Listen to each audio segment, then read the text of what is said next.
मित्रांनो, आपल्या मुलांचे भविष्य उज्ज्वल व्हावे यासाठी ती स्वतःच्या आनंदाचा हसतमुखाने त्याग करते.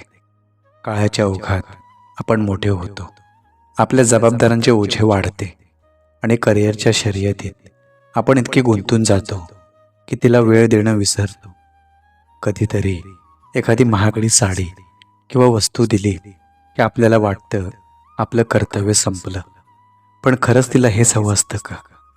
लहानपणापासून आपल्या प्रत्येक गरजांकडे लक्ष देणारी, स्वतःची वेदना लपवून आपल्या चेहऱ्यावर हसू फुलवणारी आणि स्वतः उपाशी राहून आपल्याला घास भरवणारी ती माऊली कधीच पैशांची अपेक्षा करतच नाही.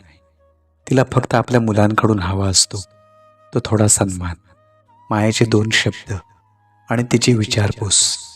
आपल्या धावपळीच्या आयुष्यातून काढलेले प्रेमाचे 2 क्षण हीच तिच्यासाठी जगातील सर्वात मोठी आणि मौल्यवान भेट असते.